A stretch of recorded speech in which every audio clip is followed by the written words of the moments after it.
আল্লাহ আমার রব, এই রবি আমার সব। দামে দামে তুন মনে তারি অনুভব। তোমার দুনিয়াতে আমি যেদিকে তাকাই, অথই নিয়ামতে ডুবে আছি সবাই। পাক পাখালির গানে শুনি তসবি কলো রব, তসবি কলো রব। আল্লাহ আমার রব, এই রবি। আসসালামু আলাইকুম, আলহামদুলিল্লাহ, আসসালাতু ওয়াসসালামু আলা রাসূলিল্লাহ। প্রিয় দর্শক, আপনারা যারা দেশে আছেন প্রবাসে, সবাইকে জানাই অনেক অনেক প্রীতি ও শুভেচ্ছা। শুরু হলো এনটিভি আয়োজিত এবং লাভ হলো নিবেদিত অনুষ্ঠান আপনার জিজ্ঞাসা। আপনাদের সাথে আছি আমি জয়নুল আবেদিন আজাদ। আর আপনাদের মনে জাগা প্রশ্নের জিজ্ঞাসার জবাব দিচ্ছেন বিশিষ্ট আলেম ডক্টর মোহাম্মদ সাইফুল্লাহ। আসসালামু আলাইকুম ওয়া রাহমাতুল্লাহি ওয়া বারাকাতুহু। প্রিয় দর্শক, চলুন তাহলে জিজ্ঞাসার জগতে। শুরুতে একটি ইমেল পাঠিয়েছেন ফাহিম চৌধুরী, খিলগাঁও, ঢাকা থেকে। লিখেছেন, সন্ধ্যার পর থেকে ফজরের আগ পর্যন্ত যে কোনো সময় স্বামী স্ত্রী একসাথে জামাতে নফল সালাত আদায় করতে পারবে? এমত অবস্থায় স্ত্রীকে কি স্বামীর একদম পেছনে আরেকটি কাতার করে দাঁড়াতে হবে, নাকি স্বামীর একটু ডান পাশে কয়েক পা পেছনে দাঁড়ালেই চলবে?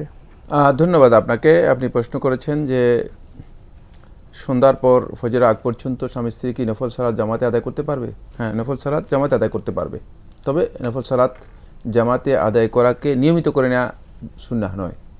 সুন্নাহ হচ্ছে মাঝে মধ্যে আদায় করবে আর মাঝে মধ্যে ব্যক্তিগতভাবে আদায় করবে। যেহেতু নফল সালাতের জামাত নিয়মিত করার বিধান রাসূলুল্লাহ সাল্লাল্লাহু আলাইহি ওয়াসাল্লামের কাছ থেকে প্রমাণিত হয়নি। এরপরে যে বিষয়টি সেটি হলো স্ত্রীকে পেছনে দাঁড়াবে। হ্যাঁ, স্ত্রী বরাবর পেছনে দাঁড়াবে, আরেক কাতারে পেছনে দাঁড়াবে। জি। আরও লিখেছেন, মুহসিন কারা, কোন কোন কাজ করলে মুহসিন হওয়া যায়, আর মুহসিনদের পুরস্কার সম্পর্কে জানাবেন? ধন্যবাদ। খুবই গুরুত্বপূর্ণ একটি প্রশ্ন করেছেন মুহসিন সম্পর্কে। মুহসিনের সংজ্ঞা আমরা যদি দেখি, কোরআনে কারীম আল্লাহ সুবহানাহু ওয়া তাআলা যেভাবে দিয়েছেন, আল্লাহ সুবহানাহু ওয়া তাআলা ইরশাদ করেন, মুহসিন হচ্ছে আল্লাযীনা ইউনফিকুনা ফিস সাররাই ওয়াদ দাররা, যারা দুঃখ কষ্ট এবং স্বাচ্ছন্দ্য দুই অবস্থাতেই আল্লাহর রাস্তায় খরচ করে।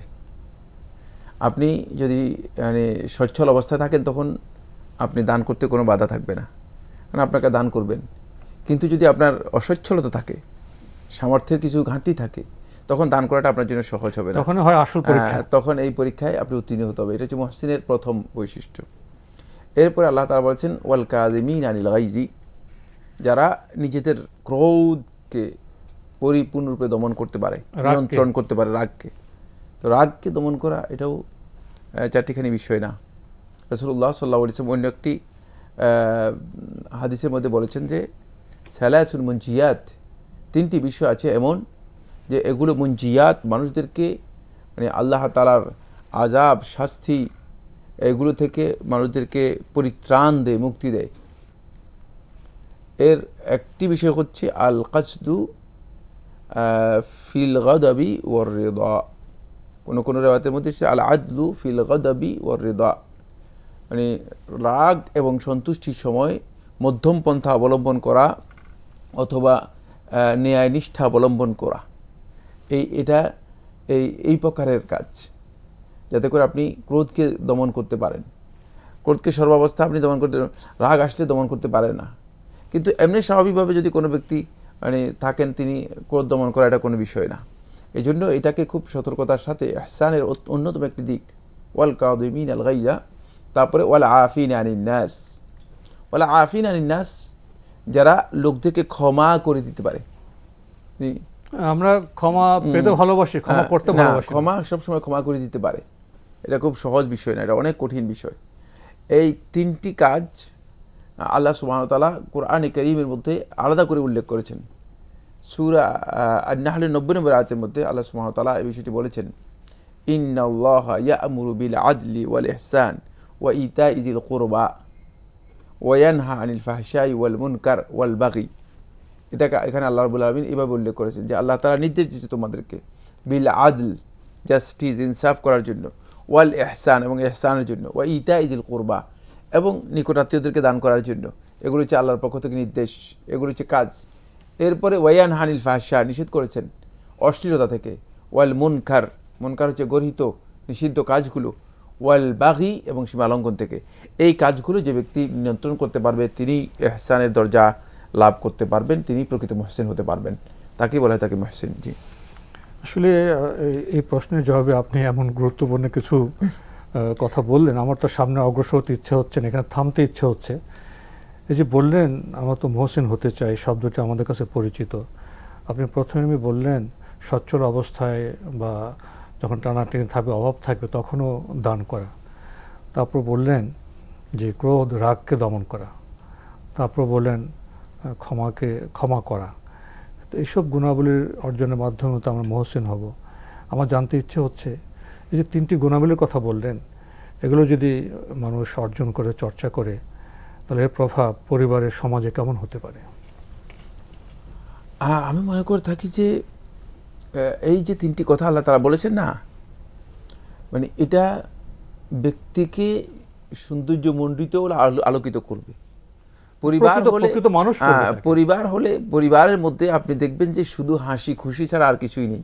শান্তি, এবং শান্তি, অনাবিল শান্তি নেমে আসবে। শুধু শান্তি করতে, অনাবিল শান্তি, যেখানে মানে কোনো ধরনের, কারণ আপনি ক্ষমা করে দিতে পারলেই তো, মানে আপনি দেখতেছেন ক্ষমা, আপনার স্ত্রী আপনার ক্ষমা করে দিচ্ছে, আপনি আপনার স্ত্রীকে ক্ষমা করে দিচ্ছেন, আপনি আপনার সন্তানকে ক্ষমা করে দিচ্ছেন, সন্তান আপনাকে ক্ষমা করে দিচ্ছে। কি সুন্দর একটা পরিবেশ।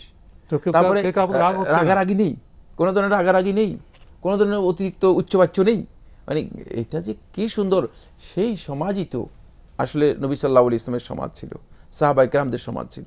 তখন সেখানে সমাজের মধ্যে একজন ব্যক্তি আরেকজন ব্যক্তিকে দেখবে, মনে করবে যে এই আমার ভাই, সুতরাং একে যদি আমি কিছু দেই তাহলে আমি সবচেয়ে বেশি উপকৃত হলাম।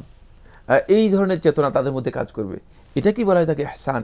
এই কারণেই মুহসিনের এই বৈশিষ্ট্যগুলো আল্লাহ সুবহানাহু ওয়া তাআলা কোরআনে কারীমের মধ্যে বলেছেন। দুর্ভাগ্যের বিষয় হচ্ছে আমরা এই বিষয়গুলো সেভাবে উপলব্ধি করিনি, ফলে সেই সমাজ হবে আসলে সত্যিকার সমৃদ্ধ এবং কল্যাণকামী সমাজ। আমরা তো মনে করি এগুলো ধর্মীয় কথা, শব্দ, সওয়াব হবে।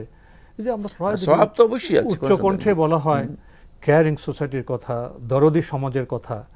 তো কেয়ারিং সোসাইটি, দরদি সমাজ পেতে হলে তো আমাদের মুহসিন হতে হবে। এই চিত্র জানতে হবে। কাজের মাধ্যমেই এটা, মানে শুধুমাত্র স্লোগানের মাধ্যমে নয়, কাজের মাধ্যমেই প্রমাণ করতে হবে যে আসলে আমরা চাই, আমাদের চাওয়া কেয়ারিং সোসাইটি। কেয়ারিং সোসাইটি কেমন, কাজটা কি, সেটা কিন্তু আল্লাহ তাআলা কোরআনের মধ্যে স্পষ্ট করে দিয়েছেন। আচ্ছা, আমরা এই বিষয়গুলো উপলব্ধি করছি না। জি। তো এদিকে আবারও আমরা প্রিয় দর্শক আপনাদের এবং আমাদের দৃষ্টি আকর্ষণ করছি, ভাই ফাহিম চৌধুরী, আপনি আরেকটি বিষয় বলেছেন যে মুহসিনদের পুরস্কার সম্পর্কে। আল্লাহ সুবহানাহু ওয়া তাআলা ওই আয়াতের মধ্যে বলেছে মুহসিনদের পুরস্কার হচ্ছে আল্লাহ রাব্বুল আলামিন তাদের জন্য জান্নাত রেখেছেন। জান্নাতিন আরদুহাস সামাওয়াতু ওয়াল আরদ, যার মানে হোয়াইটনেসটা আল্লাহ তাআলা বলেছেন, মানে এটা লেংথ কেমন হবে, দৈর্ঘ্য কেমন হবে সেটা বলেন। সেটা হচ্ছে যে হোয়াইটনেসটা হচ্ছে এটা এমন যে আসমান সমূহ এবং জমিনের সমান। সুতরাং এখান থেকে বোঝা যায় যে কত বিশাল জান্নাত তাদের জন্য আল্লাহ সুবহানাহু ওয়া তাআলা প্রস্তুত করে রেখেছেন। আপনি আরও লিখেছেন, মেয়ের ওয়ালি ছাড়া বিয়ে হয় না। অনেক মুসলিম দম্পতিদের দেখা যায় তারা পালিয়ে বিয়ে করেছিল এবং সারা জীবন একসাথে সংসার করছে।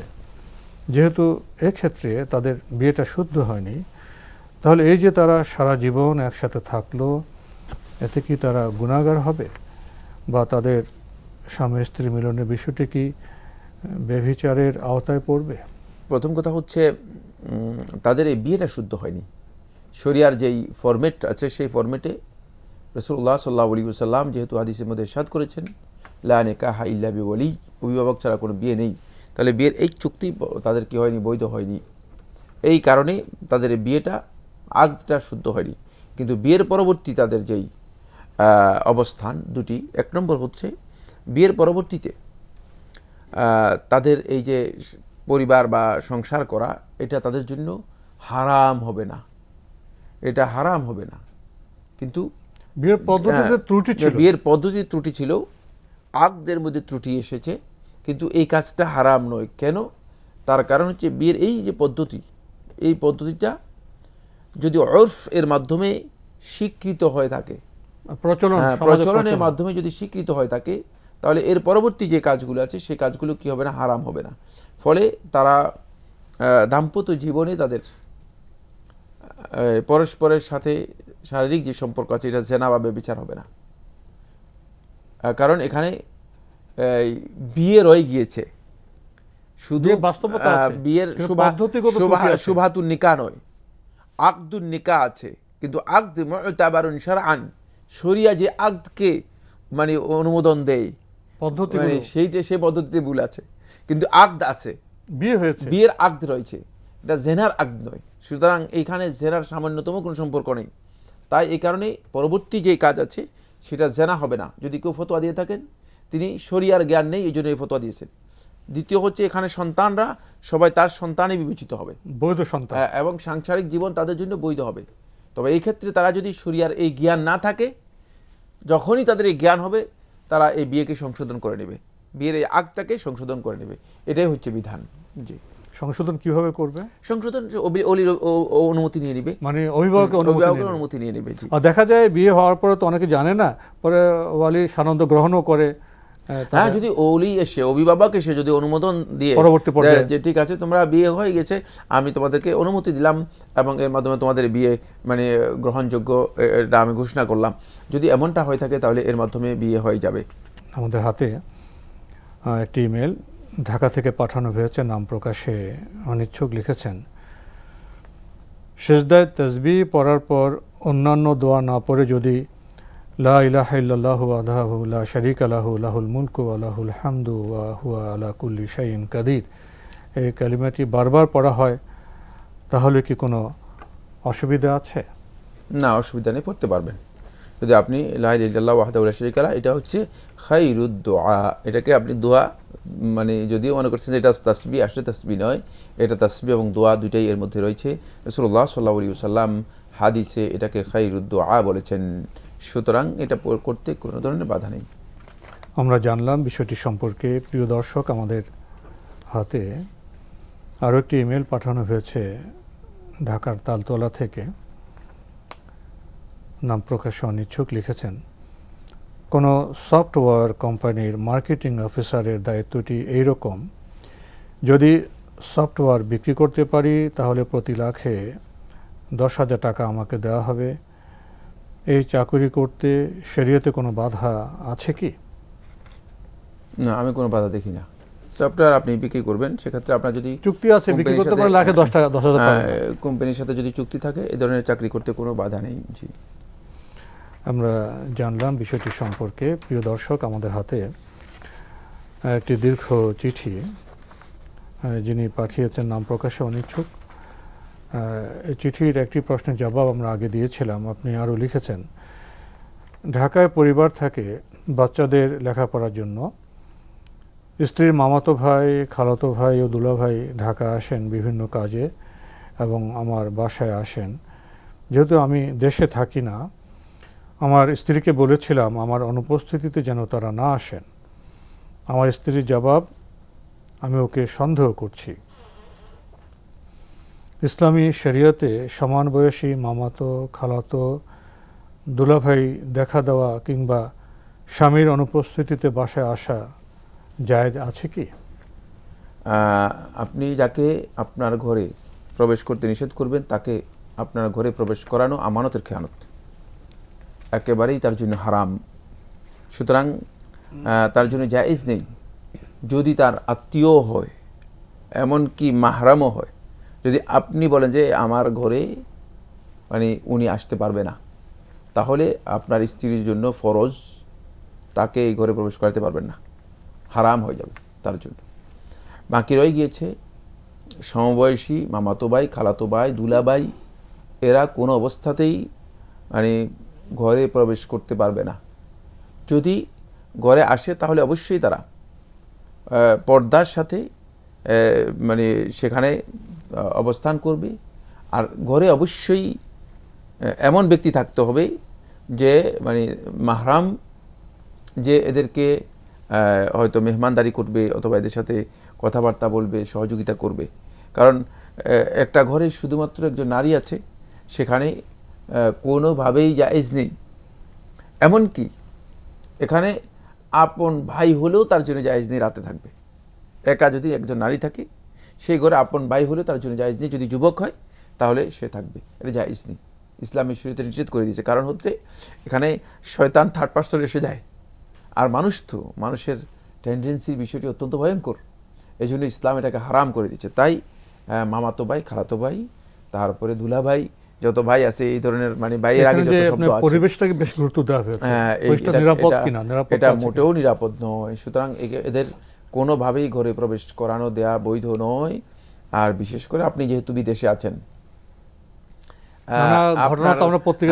আপনার জন্য তো অবশ্যই সেক্ষেত্রে সতর্কতা অবলম্বন করা ওয়াজিব।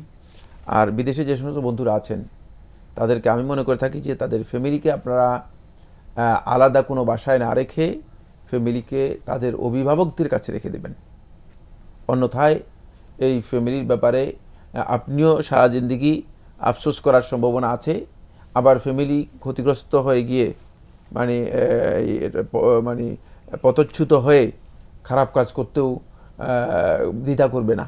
কারণ হচ্ছে বিদেশে আপনি থাকছেন, তার যেই প্রয়োজন, তার যেই টেন্ডেন্সি আছে, তার যে ক্ষুধা আছে, চাহিদা আছে, সেটাকে পূরণ করবে কিভাবে? সুতরাং এক্ষেত্রে আমি মনে করে থাকি যে তাকে অভিভাবকদের কাছে রাখবেন। অভিভাবকদের কাছে থাকলে অভিভাবকরা তাকে দেখাশোনা করবে, তার ব্যাপারে সতর্ক থাকবে, খেয়াল রাখবে। এখানে স্বামীর অনেক কিছু বিবেচনার বিষয় আছে। শুধুমাত্র একটা বাসা ভাড়া করে রেখে দিয়েছেন, এরপরে তিনি বিদেশে চলে গিয়েছেন, তা তো না। এখানে আরো অনেক বিষয় আছে, অনেক প্রয়োজন আছে। বিষয়গুলো আসলে খুবই গুরুত্বপূর্ণ। আমরা শুধু অপরকে দেখি, নিজের দায়িত্ব সম্পর্কে অনেক কিছু ভুলে যাই। প্রিয় দর্শক, এসব ক্ষেত্রে আমাদের আরো সচেতন হওয়া প্রয়োজন, সতর্ক হওয়া প্রয়োজন। আপনি আরো লিখেছেন, আমরা অন্যকেও দুর্ব্যবহার করলে ভুলে যাই, অথচ অন্যরা দুর্ব্যবহার করলে যুগ যুগ ধরে স্মরণ করে গালিগালাজ দিতে থাকে, অন্যের দোষ খুঁজে বেড়ায়, অন্যকে নিয়ে হাসি ঠাট্টা করে। অথচ বিদেশে অনেক জ্ঞানী লোকরা সবসময় অন্যের কাছে আফওয়ান, ক্ষমা চায়। আমাদের এসব বদভ্যাস থেকে পরিত্রাণের উপায় কি? আপনাদেরকে দিনী খেদমতের জন্য আল্লাহ নেক হায়াত দান করুন, আমিন। এই বদভ্যাস থেকে পরিত্রাণের উপায় কি? বদভ্যাস যেগুলো আপনি উল্লেখ করেছেন, এর কারণ হচ্ছে আসলে আমাদের অন্তরের মধ্যে সংকীর্ণতা আছে। আমাদের অন্তরের মধ্যে সংকীর্ণতা আছে, এই সংকীর্ণতাকে দূর করতে হবে। আর মানে এই যে মানে মানুষের দোষ চর্চা করা অথবা মানুষের কোনো দুর্ব্যবহার করা, ভুল ত্রুটি হলে সেটাকে অন্তরের মধ্যে মানে পরিপূর্ণরূপে রেখে দিয়ে পরবর্তীতে মানে এই বিদ্বেষটা পোষণ করা, প্রতিশোধ নেওয়া, প্রতিশোধ, প্রতিহিংসা, জিঘাংসা, এগুলোকে লালন করা, এই যে কাজগুলো, এই কাজগুলো আসে কোত্থেকে সেটা জানতে হবে। মানে এগুলোর উৎসটা কোন জায়গায় সেটা জানতে হবে। সেই উৎস যদি আপনি মানে কোনো না কোনোভাবে ধরতে পারেন, তাহলে আপনি সেখান থেকে নিজেকে ওভারকাম করতে পারবেন। এর উৎস হচ্ছে দুটি। এক নম্বর উৎস হচ্ছে যখন আপনার মধ্যে মানে অন্যের প্রতি তুচ্ছ জ্ঞান, নিজের অহংকার থাকবে। এজন্য ব্যক্তিদের উচিত হচ্ছে নিজেকে পরিপূর্ণরূপে অহংকার মুক্ত হওয়া, আর কাউকে তুচ্ছ মনে না করা, ছোট মনে না করা। আপনি যখনই মানুষদেরকে তুচ্ছ মনে করবেন, তখনই আপনি তার প্রতি দুর্ব্যবহার করা আপনার জন্য সহজ হয়ে যাবে, তার সম্পর্কে খারাপ ধারণা আপনার জন্য সহজ হয়ে যাবে। অথবা আপনি মানে তার বিষয়গুলো নিয়ে অন্তরে বিদ্বেষ পোষণ করবেন, অন্তরকে আপনি ভারী করে রাখবেন। এটা আপনার জন্য খুব খেয়াল রাখতে হবে যে প্রথম কাজ হচ্ছে অহংকার মুক্ত হয়ে কাউকে তুচ্ছ মনে না করা। সেকেন্ড যে কাজটি সেটা হলো সুজান, খারাপ ধারণা থেকে নিজেকে দূরে রাখা। এটা হলো খুবই গুরুত্বপূর্ণ বিষয়। মানে আপনি যখনই কোনো ব্যক্তির কোনো আচরণ দেখবেন, সে আচরণটাকে আপনি সোজা স্টাডি করেন যে লোকটা হয়তো ভুলে করে ফেলছে, তাহলে আর কিছুই বাকি থাকবে না। এই জন্য সালফে সালেহীনগণ এইভাবে করতেন, ব্যাখ্যা করতেন যে কোনো ভাইয়ের যদি কোনো আচরণ তারা খারাপ মনে করতেন, বলতে সম্ভবত তার এটা ভুল হয়ে গেছে। যদি কোনো ওজোর তার জন্য খুঁজে না পেত, তাহলে বলতো যে ভাষা প্রয়োগ, কোনো ওজোর যদি তার জন্য কোনো এক্সকিউজ করার কোনো ওজোর যদি তার জন্য খুঁজে না পেত, তখন তারা মনে করতো যে হতে পারে লোকটা অমনোযোগী ছিল, লোকটা অমনোযোগী ছিল। তা আমরা মানে সুউজ্জান থেকে, এই যে খারাপ ধারণা আছে, খারাপ ধারণা থেকে নিজেদেরকে বাঁচাতে হলে এই পদ্ধতিতে আমাদেরকে অগ্রসর হতে হবে। তাহলে আমরা মানুষদেরকে ক্ষমা করতে পারবো। আফওয়ান নয়, আফওয়ানের উপরেও যেটা আছে সেটা আমরা করতে পারবো, কিন্তু অবশ্যই খেয়াল রাখতে হবে যে আমাদেরকে এই পদ্ধতি অনুসরণ করে নিজেদের মধ্যে এটাকে প্র্যাকটিস করতে হবে। তো আজকে আমাদের এখানে শেষ করতে হচ্ছে। আপনাকে অনেক ধন্যবাদ। আপনাকে অবশ্যই ধন্যবাদ। প্রিয় দর্শক, আমরা দেখছিলাম এনটিভি আয়োজিত এবং লাভ হলো নিবেদিত অনুষ্ঠান আপনার জিজ্ঞাসা। আমাদের এই অনুষ্ঠান আপনারা এনটিভি অনলাইনেও দেখতে পারবেন, ভিজিট করুন www.ntvbd.com। এছাড়া ইউটিউবে এবং আমাদের ভেরিফাইড ফেসবুক পেজে অনুষ্ঠান দেখতে পারবেন। প্রিয় দর্শক, আজকের শেষে যে বিষয়টি উল্লেখ করা হয়েছে, ক্ষমার বিষয়, মানুষের সাথে দুর্ব্যবহার না করার বিষয়, অন্যের দোষ খুঁজে না বেরোনোর বিষয়, এসব বিষয়গুলো আমাদের ধর্মীয় দিক থেকে খুবই গুরুত্বপূর্ণ, বাস্তব জীবনে জীবনযাপনের ক্ষেত্রেও খুবই গুরুত্বপূর্ণ, পরিবারের জন্য, সমাজের জন্য। আসুন ইসলামের এই যে দিক ও নির্দেশনা, এগুলির মর্ম আমরা উপলব্ধি করি এবং তার আলোকে নিজেদের আমরা পরিগঠন করি। চিঠি লিখুন, প্রশ্ন পাঠান আমাদের ঠিকানায়। পরিচালক আপনার জিজ্ঞাসা, এনটিভি, বিএসসিসি ভবন, 7ম তলা, 102 কাজী নজরুল ইসলাম অ্যাভিনিউ, কারওয়ান বাজার, ঢাকা 1215। ইমেল অ্যাড্রেস আপনার জিজ্ঞাসা @ntvbd.com। প্রিয় দর্শক, মহান আল্লাহ আমাদের সবাইকে নিরাপদে রাখুন শান্তিতে। আসসালামু আলাইকুম। আল্লাহ আমার রব, এই রবি আমার সব, দামে দামে তুন মনে তারি অনুভব। আল্লাহ আমার রব, এই রবি আমার সব।